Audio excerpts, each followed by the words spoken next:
pretty small group today, so we can feel pretty free form, but in general, we'll try to keep comments through the chair, which is me, and we'll try to keep things moving. Without further ado, so yeah, are we live? Can you guys give us a thumbs up if you can hear us, Jim and Sophie? I've been trying my mic. You guys can hear us now? Okay, cool. If you can speak close to the mics, it'll be better because you sound very far away. Well, I also hadn't turned it on, so once I did that, things got better. All right, well. It's only the first day of the year. Yeah, it's the first day. It's January. It's Monday. I'm going to warn everybody in advance that I'm probably going to move things around on this agenda from an order standpoint, simply because I know a few people are joining late, etc. And I want to respect Molly's time. And so we'll move that along. First order of business, I did want to mention that I talked to Bruce Peel last night. He will not be attending. He is out of town and unable to log in. With that, with Bruce being gone, we do need a secretary. Anybody want to volunteer to be a secretary today? Bob, you didn't even bring a pen. Why do you think that is? Why do you think he's a lawyer? I will say, from a secretary standpoint, now is it YouTube that's doing that, or is it Otter AI. It's the Zoom. Zoom is automatically Transcribing the minutes as you talk. Right? Zoom is automatically transcribing this, so it has created a much simpler form to create minutes. So we do need to still edit them because it's. So Bruce could do it after the fact. Bruce could do it after the fact. Someone could actually do it after the fact. And just know that we're using Zoom AI as well to take notes for the select board. You are. Okay. So it's and it's really fantastic because it makes Janice's work so much better and faster. I didn't mean better, Janice. I meant faster. Do I have a volunteer? Anybody?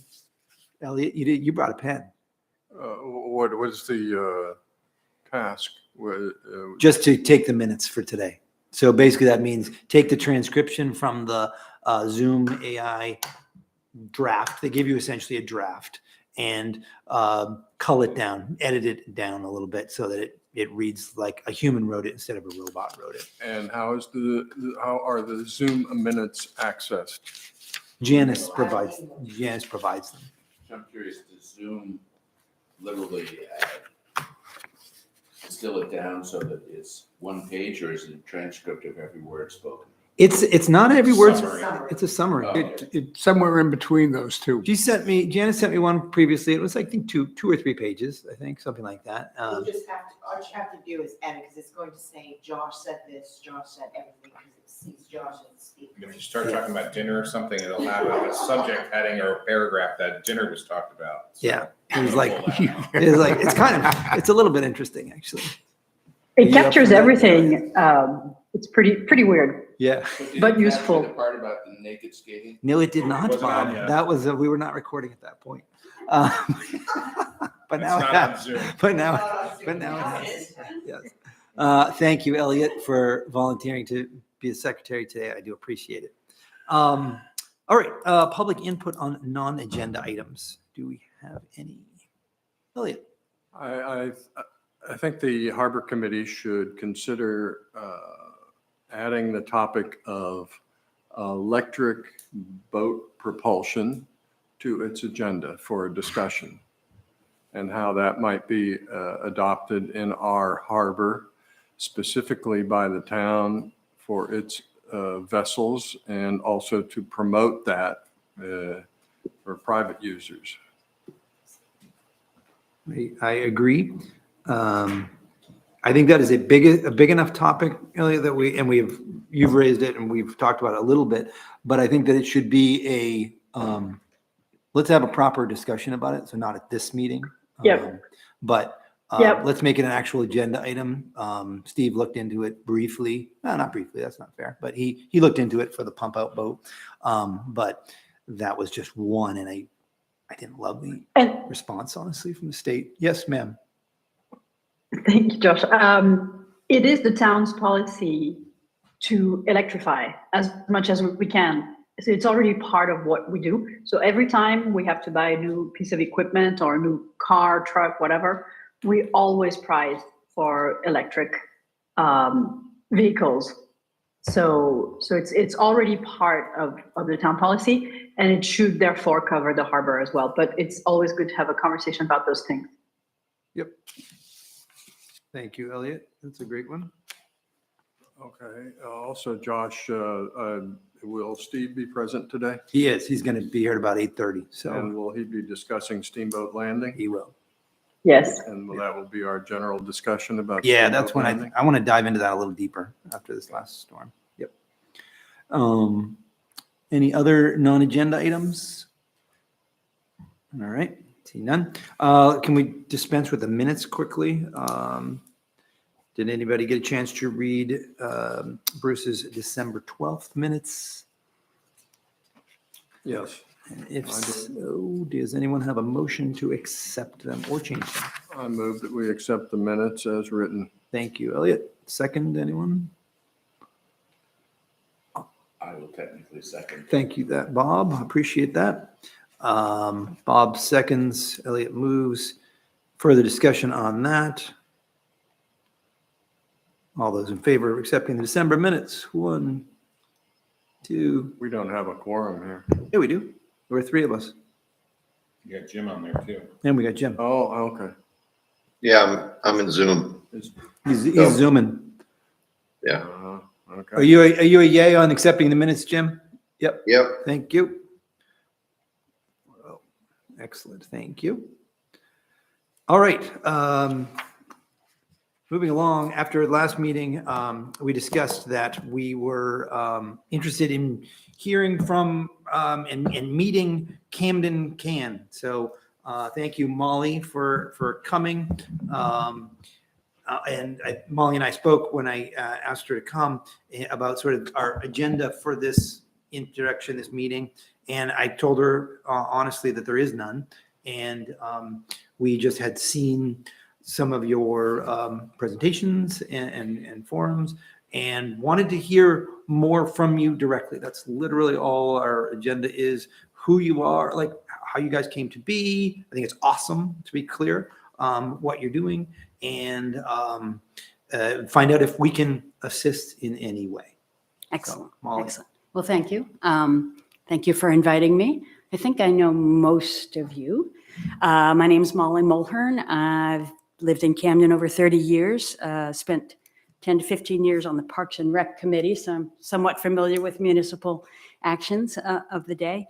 Camden Can is a grassroots organization that started sometime within the last spring of 2023, and we started as a group that wanted to get climate conversations happening in town. And it came up because we'd known there'd been some action with the Watershed School and some other work with select boards in the years past, but felt that there was a lot that could be talked about both on a municipal level, but more importantly on a community-wide level. And I spent some time getting trained by a couple of different programs, Climate Ambassador Program, which is in Mount Desert, Al Gore's project, which is Climate Reality Project, and some others. And we created a group of us that includes people like Esperanza Stanchioff and Sarah Miller. Sarah was on the Energy and Sustainability Committee in town, worked on that for years. Esperanza has worked at the University of Maine and has worked with the town on climate before. So there's a steering committee, and then there's a larger group of people who are with us in terms of attending other things that we've had. And we have a newsletter that goes out every 2 weeks. We've published 14 newsletters. We have about 300 people in town and a little bit beyond who are reading the newsletter. And we'd be glad to get any of you on the newsletter if you're not. It's dedicated to just keeping the topic of climate in the conversation. We have held 2 official panels. We did the first one wanting to get people in Camden to know what neighboring communities were doing and are doing. And if you don't know about how the state has set up its climate action, there's a thing called the Community Resilience Project, and there are over 147 towns in Maine out of 400 municipalities that are signed up in this project. And we brought together several of those communities in early November. You can see the panel. It was in this room. It's on the website, the town website. We had Islesboro here, Vinyl Haven, Belfast, and we had the mix of municipal people that were working on climate in those towns and some of the grassroots people, because we wanted to give a flavor for how communities are dealing with many of the issues. Sea level rise was brought up in that, many different things between mitigation and adaptation. So we did that panel officially, and we did a panel with town staff over at the library early in December. And the reason for the outreach that we've been doing in the fall specifically is so that we could help get the community having some vibrant discussions in preparation for something that Jeremy can talk about, which is the public landing work that will be done. And obviously you folks are a committee that will be much involved with that. I'll say that working with the town has been very helpful in the sense of, I think that there's a lot of people who understand nobody does this work alone. And there's a lot of issues with climate that have to do with terminology and education. And our role has sort of been to try to get those topics out in the town of Camden. So that's what we've been dedicated to for the last 5 or 6 months. Going forward, we will be this spring and through, this is a long-term process. This is till we figure it out, right? The Camden Can will be doing much more sort of grassroots projects having to do with solarization, weatherization, anything from education with the school systems and so on. So it's a all-encompassing, because this is a crisis that is all-encompassing. So our committee will be branching out depending on what volunteers we can get. So specifically coming up this week on January 11th, we have a talk with Parker Gassett, who's University of Maine. He's going to be talking about achieving climate resilience in coastal communities. Parker is one of the people who has authored this book, which is the Maine Community Resilience Workbook. He's going to be talking about this. This is available online. It's a guide to the kinds of things that both other communities are doing, but also how to think about getting resilience together. And I'll say that the last thing I'll say formally is that, so we have that panel coming up this Thursday at the Camden Public Library at 6:30. We'll have a potluck in February.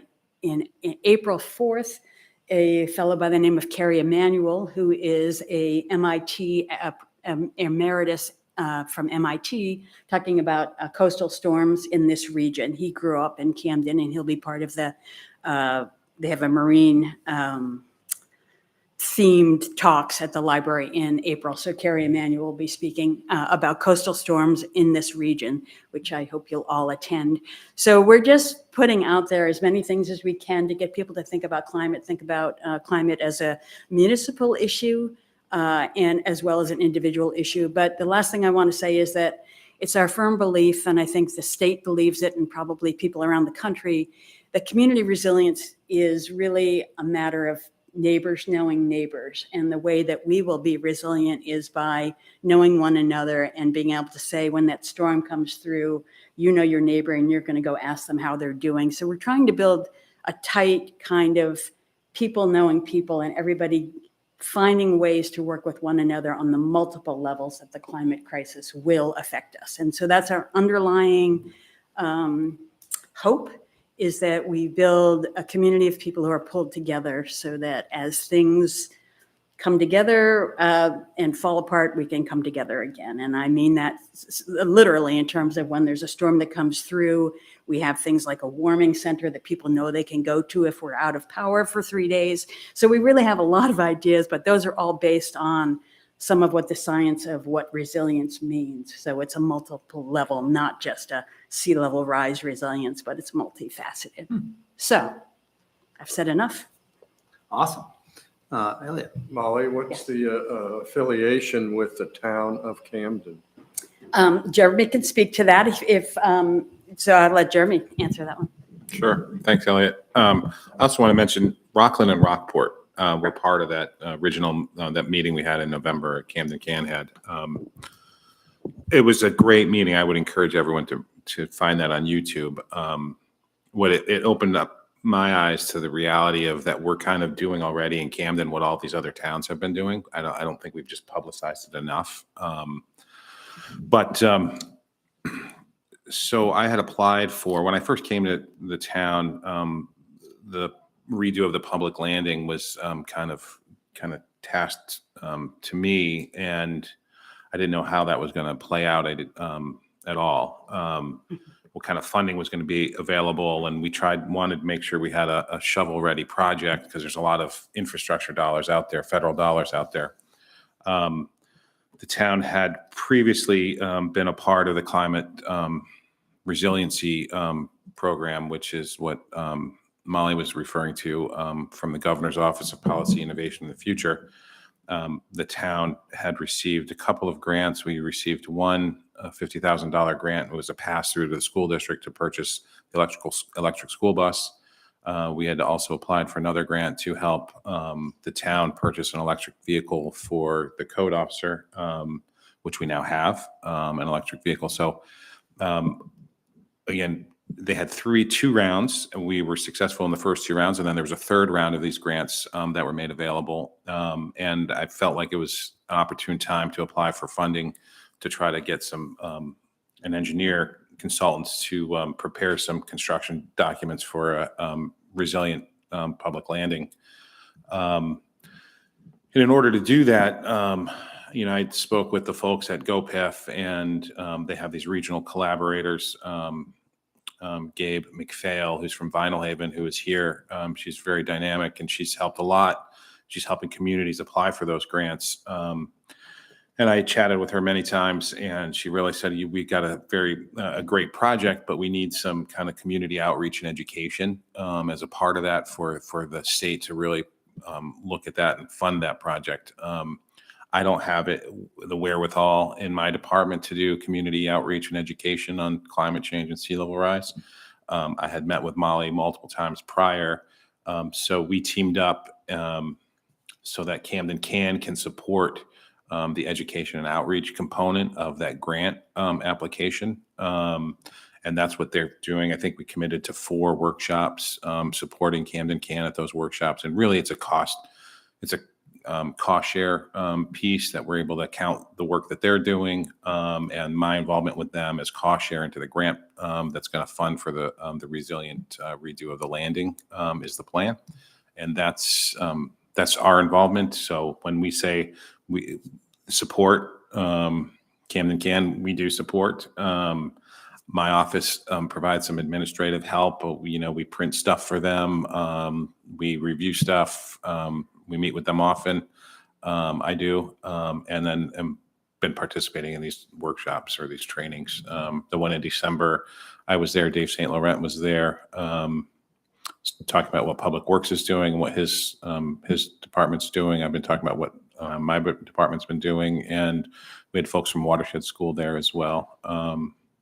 So that's kind of the involvement and the support and the involvement of the town in Camden Can. And That help?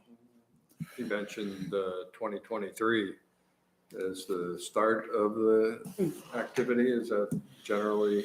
I had met with Molly going back probably to the beginning of that. Molly had reached out, I think, just to see where we were in the town and doing things. And I have always been interested, and I've been following what's been going on MDI, and I think they call it 365 MDI. Climate to Thrive. Climate to Thrive, right. And that's where Molly had gone out to, I think, train with those folks out there. They got a really active and engaged climate community out there.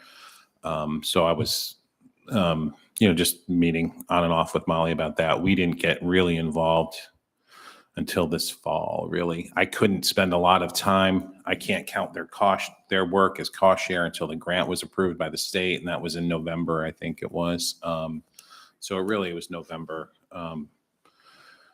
Moving forward is when I've been a little more involved with them, but we meet monthly with the small little steering committee that they have and talk about the stuff going on in the town.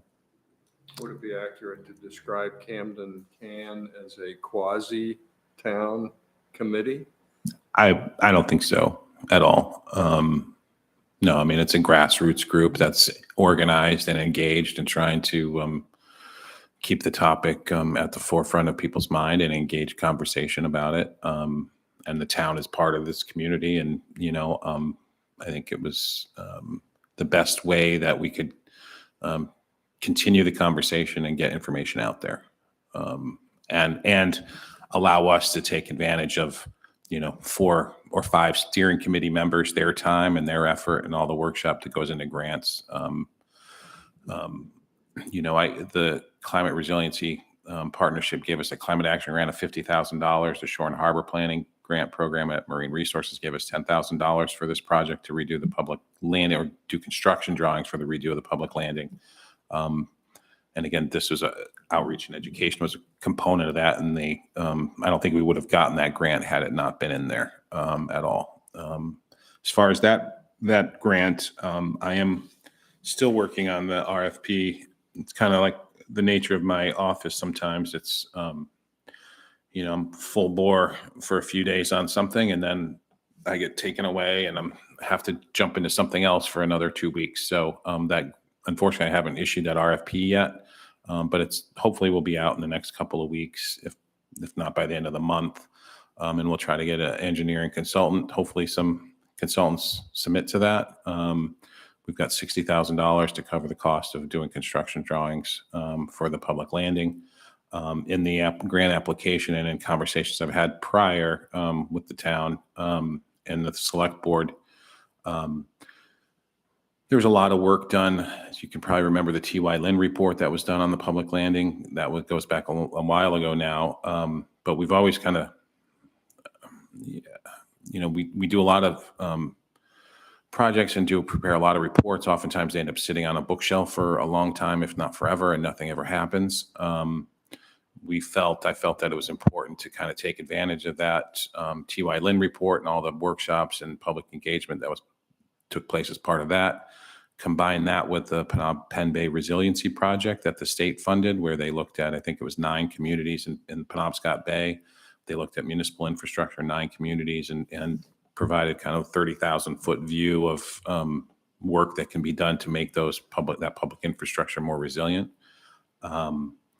So in the end, we're going to hand these two, how I envisioned it, we're going to hand these 2 reports off to the engineering consultants and let them run with it and propose, their plan to make the landing more resilient. I have talked to the select board at least once about this, and I think they're on board with the idea of moving forward with the T.Y. Lin report. Is a lot of the the public engagement and participation was involved there.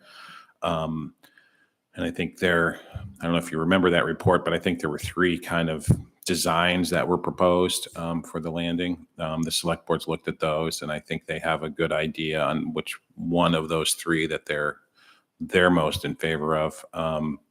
But we're not trying to recreate the wheel and engage the public again to say, what do you want at the public landing? How do you want it to look?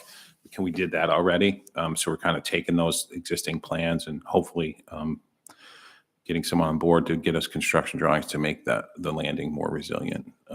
It would enable us to go out and get funding. Right now, I can't go get funding to redo the public landing without construction drawings, and there's not a lot of programs out there that fund, that type of work. So this grant does do that, which is good. So does that make sense? Yep. No, totally. Molly, I wanted to ask you, we've talked a lot about the public landing and about coastal storms and all of that. Is your group, are you looking at the entire town? And when it comes to resiliency, climate resiliency, I worry, it's funny that Harbor Committee, that our focus is the harbor, but the town is more than the harbor. Right. And climate change is being felt elsewhere in town. What are you, do you have any program, any groups that you're pulling together for that? Somebody to talk about how the, more inland Right. regions. Well, one of the things that we've noticed as an absence in the town is basically a climate coalition that would marry all of the groups that are thinking about things. We know that we have a river that goes through town. We know that flooding of that river is one major concern with climate change. We can think about, climate change is lots of things, and we can think about things like how we adapt, which is how do we manage the water flow if we get a 10-inch rainstorm. So obviously that's everything inland. Obviously, we have a complicated connection to emissions in this town. One of our largest sources of emissions is the place we love, which is the Snow Bowl. So we're obviously also talking about how we mitigate climate change, which is reduce emissions. So the conversations about, well, what are we doing making snow when it's putting greenhouse gases in, and it's also making the, so those are all parts of what we are bringing up as conversations.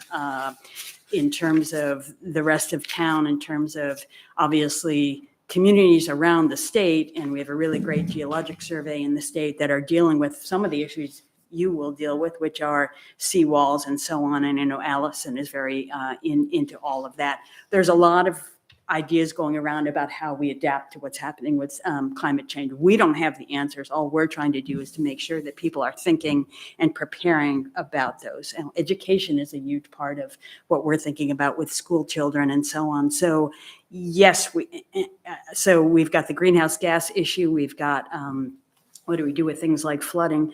But we will say to you all, as Harbor Committee, we'd love to have a conversation about emissions from boats and what's happening with greenhouse. So it's just a multifaceted. I don't think there's a part of our community that isn't affected. And we're just trying to make this be something that is not verboten to talk about, because I believe every single person at this table and every person who works on any town committee or any voter is going to have to deal some level with this. Right. It's happening. I guess I'd just like to add, Molly brought up the Snow Bowl, and the town is doing a lot of things and I don't think people necessarily think that they're climate change related necessarily, but they are. The Siemens project that we did, we put in geothermal heat pump wells at the Snow Bowl that reduced. I don't even think we have any propane out there anymore that's heating any of our facilities out there. I think the only propane is for the gas and the cook stove in the kitchen now. The Bangor Fire, Bangor, listen, that goes back many years now, man. Camden Fire has met with, we got a grant a number of years ago, just a couple of years ago now, to work with on wildland fire interface. And they came in, the Maine Forest Service came in to work with Camden Fire and myself to look at wildfire because that is one of the things, weather is so odd and changing. It can be very wet and it can be very dry.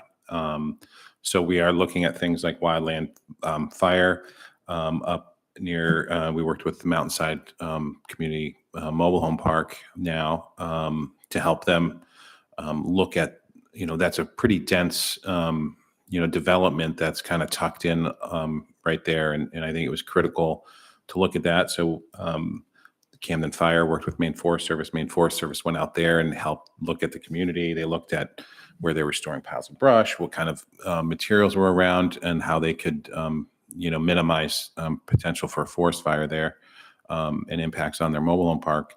We also, towns and counties have to do hazard mitigation plans in order to get federal funding from FEMA. And a number of years ago, I think it was 2020, I was working with Matt Heath and Chris Farley from the fire department on the hazard mitigation plan. Each town has to submit to this hazard mitigation plan that goes to the county. And we didn't really look at things like, sea level rise or these intense storm events that we're having that bring a lot of rain in a short period of time. So now we included those in an appendix in our hazard mitigation plan that's now with the county. So we're looking kind of holistically at it. stormwater, and these big storm events create an immense amount of stormwater, and it impacts everybody. And we're doing a lot of things to try to address stormwater issues that are sea level or climate change related because of the intensity and duration of these storms. So we're looking at it across departments, and from the harbor to the mountain, out and everywhere else. My department's also looking at our flood management ordinance right now.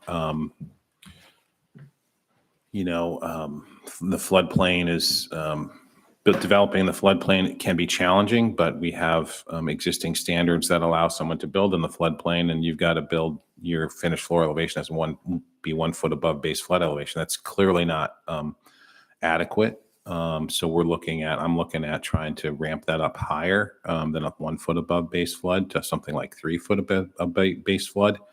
That would enable us to also enter into the community rating system, CRS, which with FEMA.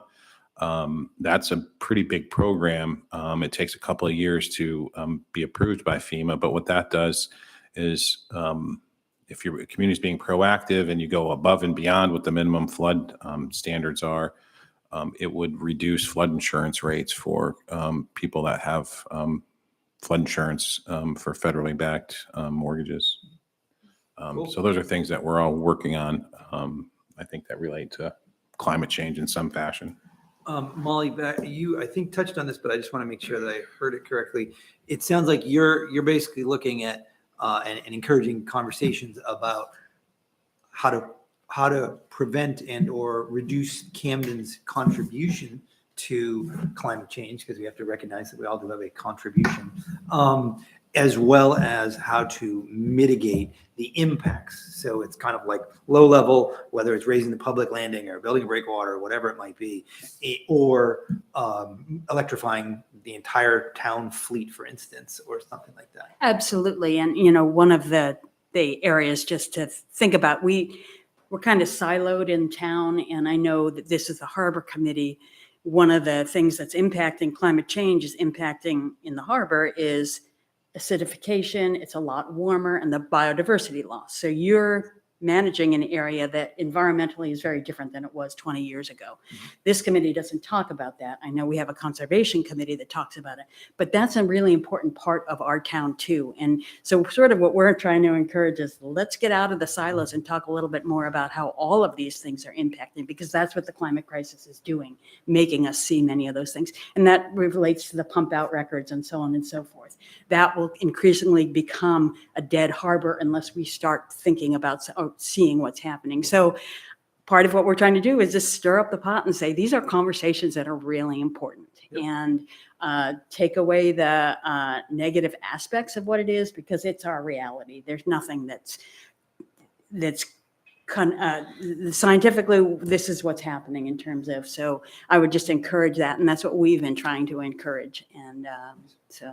Are you meeting with like the conservation committee and Beatty, who is one of our steering committee people, sits on the conservation committee. I know that they are working on it. And that's what when I got back to that coalition of Camden Climate Coalition, we will try to organize in the next year, trying to get the one person from each of those committees to come and talk about it, so that we can try to figure out we're not repeating or overlapping on what we're doing, but that there's some not uniformity, but some consensus, and there will be hard conversations. And that's something we've been talking about, the hard conversations about. Yeah, I think your silo comment is quite correct, because we are focused on the harbor and specific aspects of it, but in this kind of conversation, the planning board, I think, absolutely would want to be part of that, because they have a direct impact on site plan reviews and all that other stuff. Absolutely. That they review. So that's excellent. So maybe as a byproduct, the town can think about, we can go forward and think about how do we reduce those silos, not just amongst municipal, but in terms of the nonprofits and the other people that are working toward a better Camden. And there's lots of them. And it's a challenge. But that's the benefit of the state. And I know Jeremy's been involved. We've gotten to know and we've shared with the town some of what other communities are doing. And there's no one way to fight climate, but there's lots of different examples of people that are really coming together in lots of ways to sort of work together. And so looking at other communities, paying attention and getting to know those people is really beneficial too. So we hope to be bringing more of those stories because that's what we're going to learn from too. So That's awesome. Well, I promise not to keep Molly's whole morning booked up for this, but does anyone else have any more questions for Molly? Anybody? No. Thank you. Whoop. Hey, John. Yeah, Jim. Yeah, I'm sorry, I don't have a way of raising a hand here. The Zoom thing, but, I really appreciate that Molly's come to talk to us about her work and her group's work. I didn't know that Jeremy was going to be here. So I'm going to take the opportunity to ask Jeremy a question about, I'm seeing a good deal of focus on the town landing, and that seems to be the primary focus of the work that the town is doing. But the town properties include more than the town landing. And as a harbor committee, we're looking at, some of the critical facilities, such as Steamboat Landing, where, there are a lot of people using that facility. It's really important to the boaters and users of the waterfront. It's crucial. And there is also the yacht club, which is being affected by, these events, climate-related events. And, I keep looking for an effort, or I think we should be making an effort to get some kind of, and there are some kind of comprehensive plan for resiliency of the harbor, not just the town landing. And so I'm trying to understand, at what point do we start to address the resiliency of the harbor as a whole? And it does include some of these other issues that you mentioned, the pollution and the acidification and so forth. How do we get a broader and interconnected plan together, Jeremy, that's going to address these areas that aren't presently really being talked about? And I guess my question is to you, and I understand that we now have this community group involved that could help us in increasing awareness, but it's not awareness. I think that's so much lacking as it is action on a plan and some kind of vision for how we're going to deal with it. Thanks, Jim. There's a lot there. No, you are absolutely right. Our landing is our harbor is quite unique in that, we share for the most part a seawall and, the boardwalk with private property owners, if you will. And they're in the same predicament as we are when it comes to sea level rise and storm surge. One thing I'm hoping to do as part of this grant project is to raise awareness and try to involve the abutting property owners of the public landing and in the harbor of what we're doing as kind of a template for what they can do, and that they should be looking at how do they make their own properties more resilient. It was my hope, Jim, to include the yacht club and Steamboat Landing in a bigger project rather than just doing the public landing. Unfortunately, I just couldn't do it, and the funding wasn't going to be there. But you are right; it is critical that we look at those. I've met with you out there at the yacht club multiple times, and I think I think after storm events, and we do need to figure out how to address the yacht club, certainly, and Steamboat Landing. I met with Steve Pixley out there. And I think that, we are getting some FEMA funds to hopefully repair some of the damage there. They have a program that allows you to mitigate rather than replace back what was there. I mean, they'll pay you money to put exactly, what was damaged back in the exact same condition. I think it's kind of foolish money spent when we know that the storm of a certain size did certain damage, and we know that those storms are continuing to come. I mean, we probably have one coming tonight. That concerns me. I think, myself and Dave St. Laurent and Pixley and Chris Farley, every time there's a storm like this coming, we think about it, and it's in the back of my mind. How's the landing or the harbor or our infrastructure going to handle it? It's something we do every day. But I think unfortunately, I think we have to kind of take a project at a time. My hope is after this public landing project that we can start looking at the yacht club further. I mean, that's a significant project in and of itself. It's a sensitive site. It's a historic property, and it needs some, a plan. You're absolutely right. We're just not there to do that at the present time. But I do think that'll be coming after this one's done, Jim. And I think, can I jump in now? Yeah. I think, Jim, one thing is that we at the Harbor Committee level, I always struggle with how to say this. I think I've screwed it up a few times, but we are an advisory committee for the select board. That being said, we can propose studies, projects. We can propose to do anything we want, essentially. We work at our peril if we go too far down that road without involving the select board. But we could say, for instance, to them, hey, we see the need now that there is more conversations happening about climate resiliency and climate change in Camden. There's a lot of different projects that are either in the study phase or in getting closer to more of a reality phase.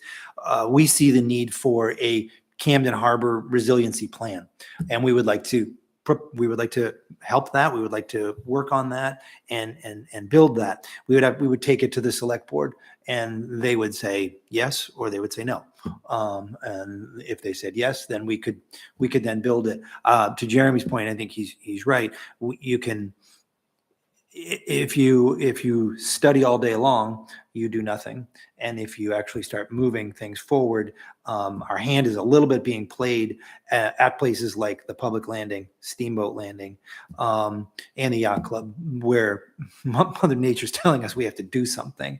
But that being said, if we put it all together in a more comprehensive package that involves things like acidification and the I'm not sure what you call that, environmental, almost chemical impacts of it, then it could be a broader, more powerful document. So Can I just say something? I just, a reminder that around the state, coastal towns are weighing the priorities. And what you're talking about is community priorities in terms of where money gets spent, where energy gets spent. Sorry to make the pun, but those are conversations that we are trying to foster. And I want to make it clear that those things, obviously the select board has to put things to voters, but those are community conversations. And some communities are creating climate action plans. Belfast has one now, Falmouth has one, and I would encourage you all to think about that as a part of what the full town might be doing for an action plan, because not everybody is going to be happy with all of the decisions that have to get made. And the select board has to weigh all of the different priorities, and there will be different facets of, what works for what people. And I just want to also say that the focus on the governor's office, and I think it's a really strong one, is that this be a time in our state life where we try to make sure that we prioritize the people that are most affected, and those are the people that are at the lower income levels of our communities. And that's where the state is wanting to make sure that there's a lot of focus. And that's what I think the town has to think of in terms of money and money spent. I know the government is doing that. So I just throw that out in terms of, while we might not like it that we can't haul our dinghies at Steamboat Landing or whatever anymore, they're going to be give and take, and there's going to be hard decisions about where funds get spent, and maybe private funds go for some of the things that are not going to be municipally funded. So. And just following up on that, I think that is one of the points that when I first started talking with the state about the project at the public landing, I did, like I said, Jim, try to include the yacht club and Steamboat in it. They were not keen on the yacht club, I think, probably for obvious reasons, probably for the reasons that Molly just stated, about people on the lower end of the economic ladder is their priority, and that's where they're trying to throw their money. And I get that. I would say that I think the topic of a resilient harbor across the board, I have had conversations with FB Environmental, who's working with the town on the river project, about a project to make the harbor more resilient, all of the property owners, and get all of them involved. And they've worked with other communities on that. So I have had conversations with them about that. We're just not there yet. That's a question. When does the yacht club lease expire? It's perpetual. I think it's perpetual. I think it's, Really? or 30 years, 30 years maybe, 20 Well, or it- 30. It takes a significant, it's something like a 20-year notification if it's going to be terminated. So, Right. no, it is in effect perpetual. Right. Well, my memory is that grant of the land was for this general purpose.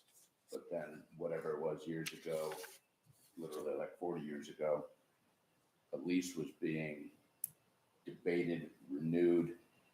And so I don't think that it's perpetual would be a fair statement, because that would mean it's not really the town's property.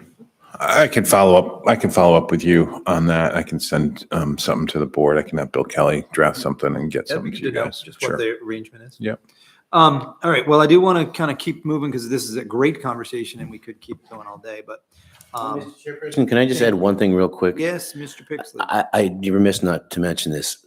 This committee, well, since the 40s, the Army Corps of Engineers has provoked this township to take advantage of a federal breakwater.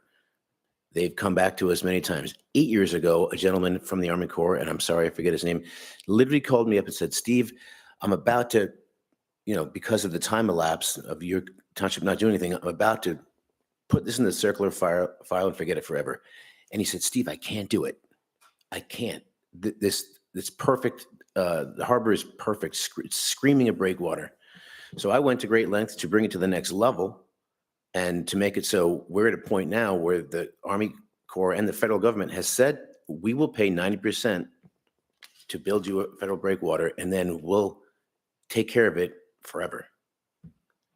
I mean, That's all I'm going to say. Yeah, and I will say that we brought up the breakwater in this committee several times, and it is a continuing discussion in this committee. It's not in the circular file by any means for No, us. not anymore. It's not. And And then now with what we're talking about and the Yeah. fact that we see it now so much, it would be even though it's derisive because a lot of people don't want to break water, it's something but that it's something that needs to be discussed. I think it needs to be And discussed. Discussed and rolled out and, weighed. whether or Exactly. not. That's all I'm gonna absolutely say. agree. Moving on, thank you, Molly, very much for coming. We wanted to go right into the Harbor Master's report. And we wanted to hear a little bit more detail, I guess, about Steamboat Landing and what happened during the now seemingly annual December storms, and what happened and what your plan is there, looking at tonight, for instance. Yeah. Oh, so that last storm, I mean, there's a dividing line where after a certain, maybe about half of that whole system, the one that's buried by water at a lot, deep water, it looks like the day we put it in. Yeah. It looks perfect. And then because of movement and because of the average of when storms hit over the last 23 years, it just got weak. The things that hold it, the little pieces of steel that hold the connector rods, the bolts. They make it so they're worn out. And so when a big storm comes, they let go. We've fixed that three times now, small fixes. This last storm obliterated the whole top end. Out of the 3 rows that come down, one, the wooden, floats actually rest on, and then 2 where you can put your trailer down and launch your boat. The most eastern one is good. Didn't get hurt. We can still use it. The rest is you can't use it. So we got a quote from somebody, 23 grand to take the whole thing, rebuild the whole top half, all 3 rows. Build completely, meaning new concrete New slabs? concrete, new everything, new rock. So again, that's going to make it so it's brand new, it's strong, and that's an option. I'm also looking at 2 other options on, like How much of that would FEMA potentially fund? That's a good question, and we don't know that yet. We're working. That's like a moving target with FEMA. I believe they're gonna help us, but we don't know how much. The amount we get from FEMA, They've been here and looked at it, right? Correct. yeah, I mean, I will say I've worked with FEMA a few times already since I've been here, and on these disasters, the amount that they say they'll cover, and they do cover, is a very small percentage, unfortunately, of the overall project cost. I think their construction estimation is way off, and what they allow and give to communities doesn't cover the replacement. It just doesn't. What about like for the public landing that we just did? What was that, 100 and something? I think it was 145 to fix it, right? We haven't seen the dollars come back from FEMA yet on that. We haven't even seen the money from the storm from the October before, or maybe that was 2 years. Knock on wood, that looks like that process is happening. I Yeah. believe that we're going to get a good amount of money. I believe 80% of what we paid. I doubt we'll get 80% from FEMA. Somewhere between 0. Yeah, I'm an optimist. 80% of what FEMA says we should have got. Correct. I think Yeah. that's the So, right answer. anyway, I think Mr. that's- Chairperson, back to Back to Steve. what I propose we do is that come March, we have Dan Ford, who was the one who gave me the quote, come in and rebuild that. It's 23 grand and it's fixed and it's strong and it's new. Now that last one that we had done, that top half lasted 23 years. We fixed it a couple times, small $4,000 fixes. Only really one $4,000. The rest is, cobbled together, use the Public Works, God bless them, to come down and make it so it's usable. Then we have some time to take a step back and say, what's the real fix here? Because of the fact that we have more prevalent storms, bigger storms, more violent, I'm just to keep hitting this point. 23 grand would be to replace the 3 sections of slabs in their entirety and put new rocks under The it. top half. From the top half. not yeah. the start. Not the- There's a line, and I think you can easily Yeah, you see can it, see it, yeah. where it's like, wow, it's perfectly flat, it looks good, Yep. and then From there up, from those there, will all be replaced. they're all be replaced. He's also going to, if you remember, there's some much bigger monolithic looking concrete blocks that haven't been moved, and they're at the very top. So when the blacktop turns to concrete, they're these pretty gigantic things. Those he's going to drill, put eye bolts in, and then affix those 3 new things to them so they can't move. That's part of his price. I think it's a great fix until we can, as a community, come together and say, what's the big fix? Because I have some other options we could do, but we don't know if they're going to work. We don't know how much they're going to cost, etc. I don't know, but it sounds really reasonable to me. It does. I would just remind us that we do need Army Corps and DEP permits for that work. Yep, we can get on that. Yeah. If we decide to do it, I've already talked to the town manager and she agrees. I don't know what the next, It'll be a permit by- I don't know what the next step is to say to make this go, but I think it should be easy enough. Maybe a blessing from you guys. From the select board, and then I could go to the select board, or we both could. But that's something we need to do because Dan's going to want to put that into his, agenda on what to do, and then we can get the permits. He actually You know could. what's the time frame for completion with he starts today, how long it takes? I could call him, but last time it was he had like 4 or 5 guys and stuff, and it was 5 days. Manufacture the slabs No, themselves. no, he orders them. There's Buys a them company that, someplace else. and they're the biggest slabs you can get. That's a good number. Steve, sorry to interject here, guys. One of the things about those slabs, though, the density of the concrete itself, and, part of the problem we have is that, as soon as water starts to scour around those, they start to lift, and you're losing a third of those slabs in water. So going to heavier, deeper, thicker slabs or something to try to get more weight into them and also avoid the scouring around them. That, I know that's not the long-term fix, but boy, if we can do something to help make that more resilient by shifting a little bit of how that repair is done instead of just, putting back the same thing. I think that's what you're talking about, Steve, is, what can we do simply? But, that part of the problem is, that concrete just isn't heavy enough. Those slabs aren't really built to be, they're supposed to work by being joined together. And when those joints fail, then the whole thing starts to fail. But, you really got to get a different weight to those things if we're going to make them. Could they be anchored down? Well, again, gentlemen, for 17 years, it was strong enough where it withheld in every storm. Then it started getting weak at the top, and we started having issues. We could go ahead and start redesigning this whole thing, and in 5 years from now, we could have a thing that works. So I know that there's a better thing than what we have. I know there is. We don't know what it is. I've called people. I wanted to do a monolithic pour.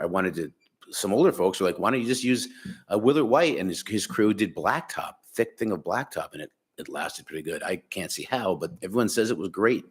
So again, I'm posed to fix the problem that we have and to do the best. Quickly, because it has to be done. Well, and not incorrectly, because remember, this lasted us 23 years. I So don't think we want that solution that's designed, probably, to last 50 years, because honestly, I think there's too many moving parts of.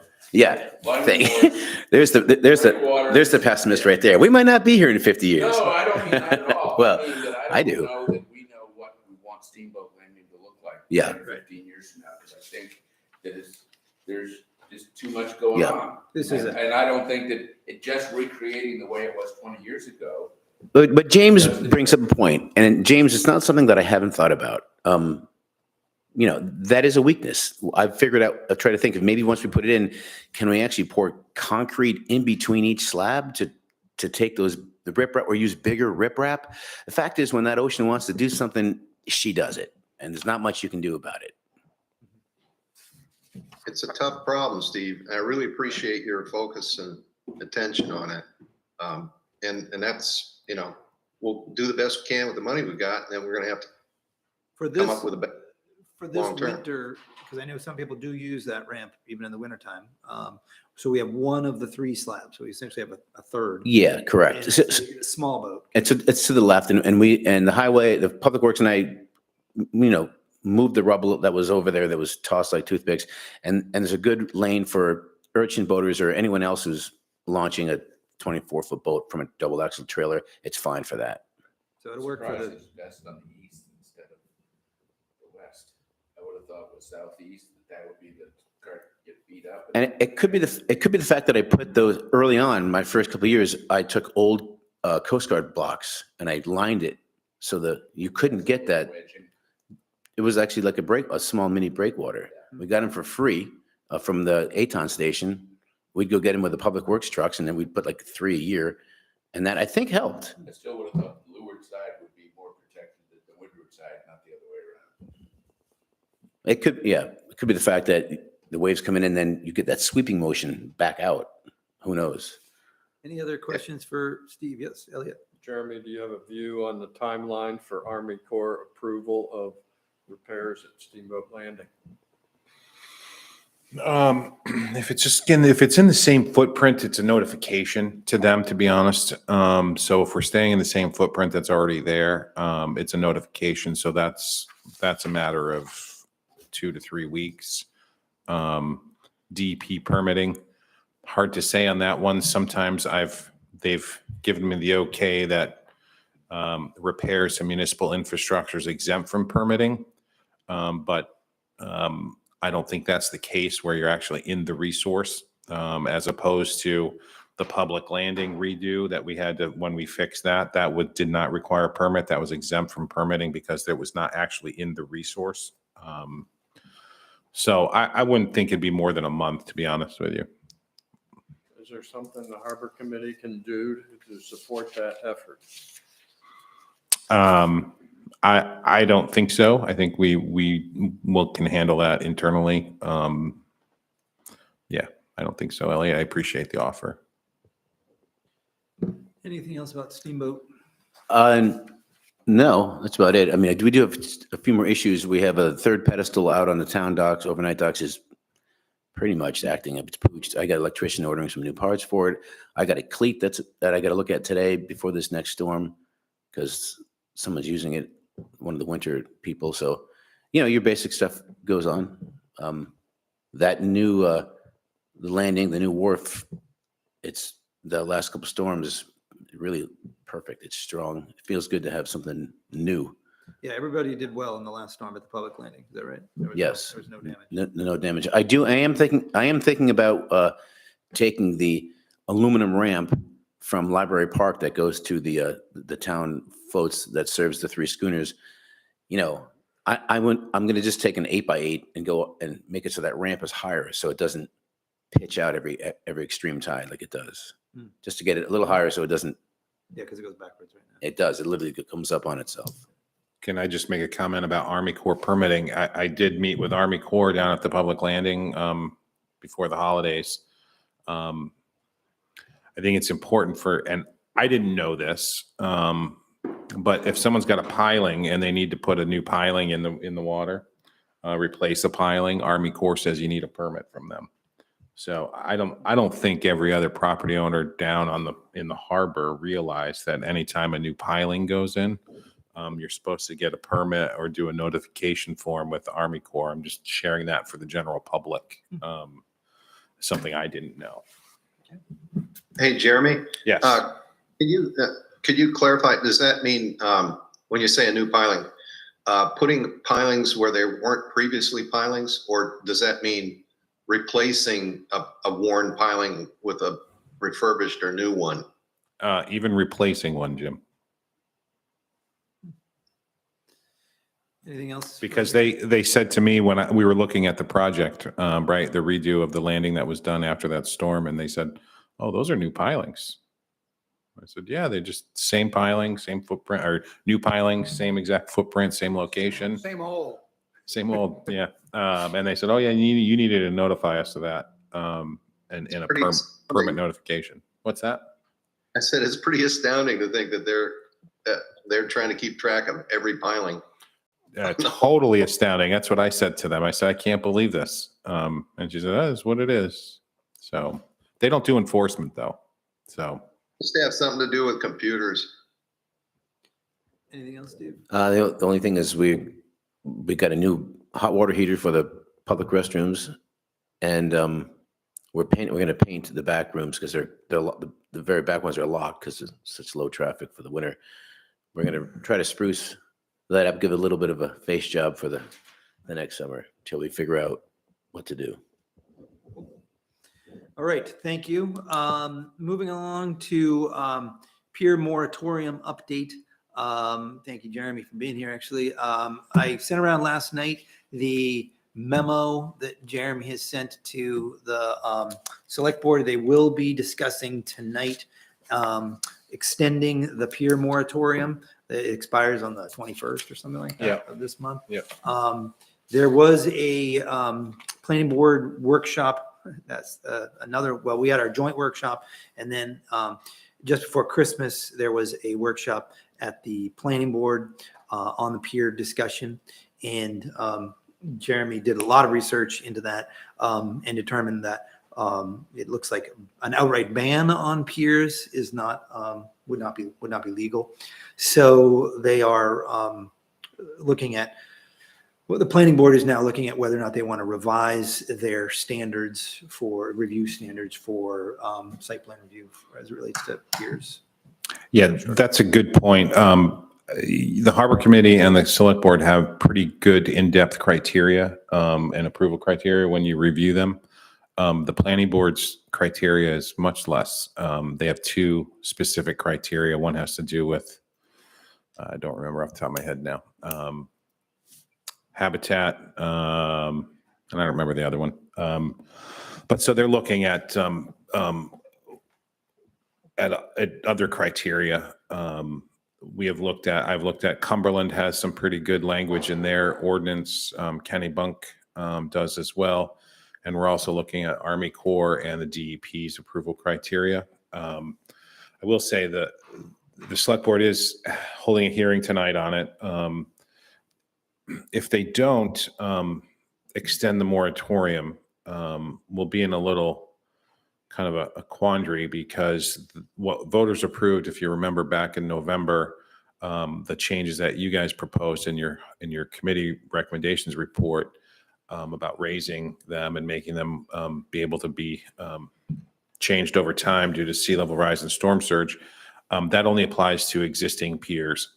So we do need to at least continue this moratorium to have what went to voters in November applied to new piers should, no other, say the planning board doesn't do anything else at all with it. We do have to tweak the ordinance again in order to make what went to voters apply to new piers as opposed to just existing piers. If that makes sense. And that would be just to get it, basically to get it to the June ballot. Correct. Yep. And to get something to the June ballot, remember there's changes in 108, which is the Harbor and Waterways Ordinance, and Chapter 290, which is the zoning ordinance. Those need to match up, right? They need to be consistent with each other. The Harbor and Waterways Ordinance just goes to the select board for a public hearing, and then they send it on to voters.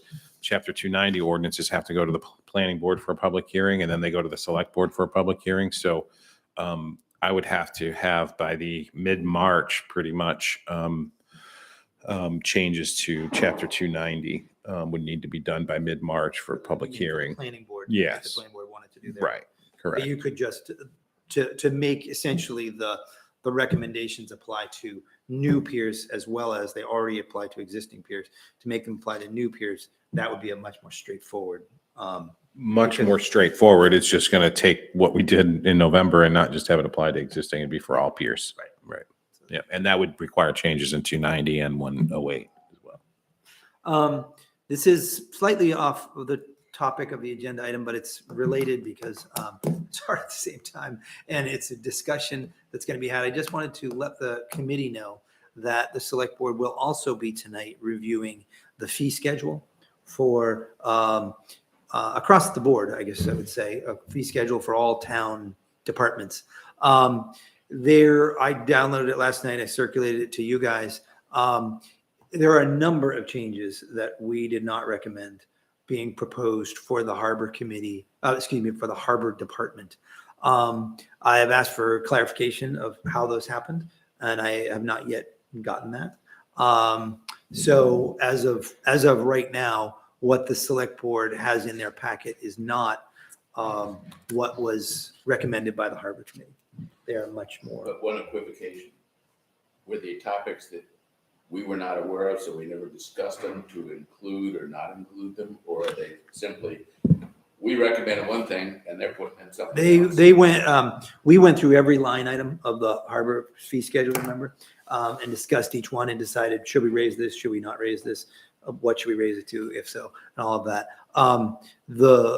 The recommendations in the packet are in essentially every line, I believe, includes a change. So No, so there are a things fair that- number of minor ones that didn't change. there's some small ones that didn't change, but think- many of them did. I think the intent, and I was not involved in specifically the harbor fee changes are proposed from a staff level or a town level.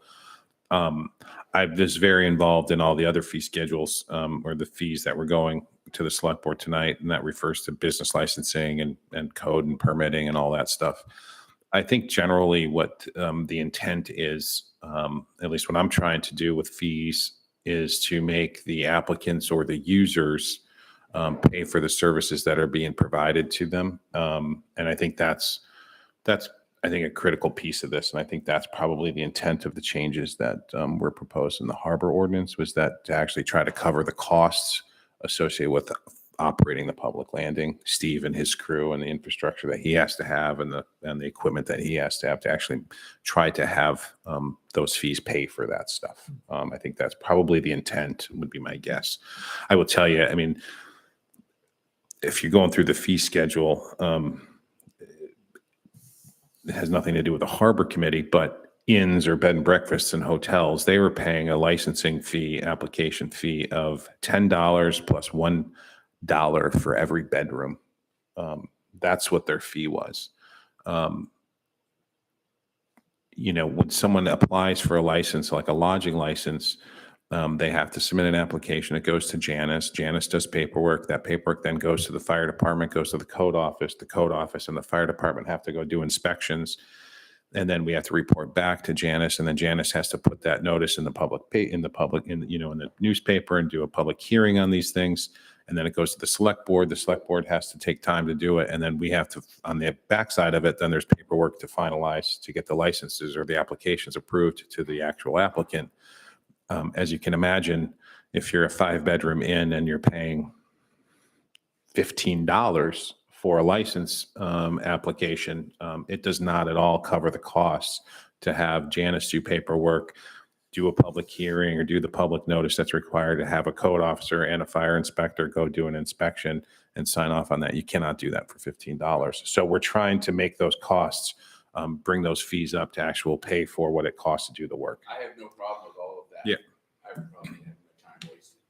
And getting here early in the morning to go through this stuff. Yeah, I get it. And then the input from staff or other people with suggested changes should have happened before we wasted our time. Sure, I hear you. And I we get did, that. we did get, we did request and receive the budget for the harbor department prior to our process.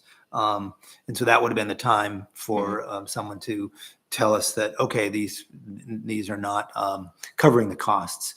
And we could have made adjustments for that. But yeah, I sort of share Bob's frustration at, we went through it very specifically. We spent 2 full meetings on it actually. And to then download it last night and say, wait, this is a completely different, I thought it was actually a wrong document. I was like, oh no, they attached the wrong one. And so that if those numbers needed to be adjusted, they could, but not without prior notice to this committee would be my thought. Awesome. Thank you for that, Jeremy. Lastly, 2 items on committee. Well, one we've already covered pretty much, but committee member roles, and it's really committee update. The question was raised at a previous, as actually at the workshop. Our statement was made with the planning board about the planning board can kind of come up with initiatives and pursue them, whereas we as a advisory committee cannot. And I just wanted to check that. So I did check it through Jeremy, who checked it through the town attorney. And that's why I said in that earlier part of the meeting, we can propose things. It's not that we can't do anything unless told, that kind of thing. We can come up with ideas of our own. We just need to, and it's actually in the Harbor and Waterways Ordinance. It says, part of our purpose is to propose proposals related to the development of the harbor, something like that. I'm paraphrasing. But anyway, we can come up with those things. We just need to run it through the select board. So that's why, if we wanted to come up with a comprehensive harbor resiliency plan, that's why I brought that up, Jim, is that we would then bring that to the select board. We'd have an argument and say, this is what we want to do. And they would say yes or no. Similarly, if we wanted to, build a bridge to Islesboro, we would say, okay, this is what we want to do. And blah, blah, blah. The bridge is going to be awesome. It's going to be a great bridge. Like Florida. It would be like Florida. The main key. That's going to be the Josh Moore Memorial Bridge. Yeah, exactly. I'll be run out on it. But also in this agenda item, committee member roles update. If you recall at the last meeting, Elliot ended his term as vice chairman, and I requested nominations for a new vice chairman. Did not receive any via email, but I'm sure that my spam blocker blocked them all. Do I have any nominations for a vice chairman?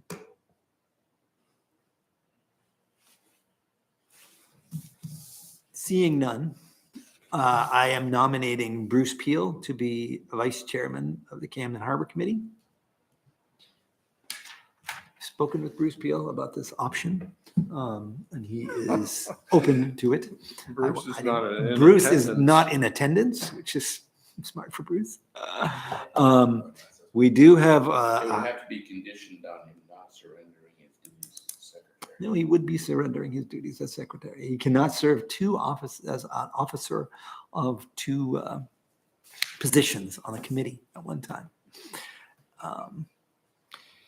So I would make a motion that we appoint Bruce Peel to be vice chairman of the Camden Harbor Committee. Do I have a second from anyone on that motion? Can you restate the motion, please? The motion is to appoint Bruce Peel as the vice chairman of the Camden Harbor Committee To appoint to name. without him being present. Yes, That's how it does. That's how we do it. that's how we do it. Yes. And as far as more discussion on this before, Yeah, we have to wait for a second. Jim? Did you have something to say, Jim? No, well, I was just curious as to how his name, he's agreed to serve. Is that the question? He, Is that, he has. all right, thank you. Further discussion or any second? I'll second if you need to. Bob seconded before you did, Jim, sorry. All right, we have a motion and a second. Any further discussion on naming Bruce Peel to be vice Mr. chair? Chairperson, I would just like to say that I think Bruce Peel would make an excellent vice chair for this committee. Further discussion? All those in favor? 1, 2, 3, 4. Thank you very much. Congratulations, Bruce. That will mean that we need a new secretary. We have seen we had the discussion earlier about what is involved in a secretary, so I would welcome nominations at the next meeting for a secretary. Keep this game going. Any other discussion today for the Harbor Committee before we adjourn? That's a wrap. Thank you, guys. You're all good people. Stay strong. Stay strong. Drink water. And stay healthy too, because there's stuff going on. Good luck with the storm tonight, guys. You know, I'm on the West Coast, so Thanks. I'm not there to experience it. I'm seeing it coming down. I think it's gonna blow. So they talk about gusts tomorrow, 670. Tomorrow, yeah, and I don't like the direction. East, southeast?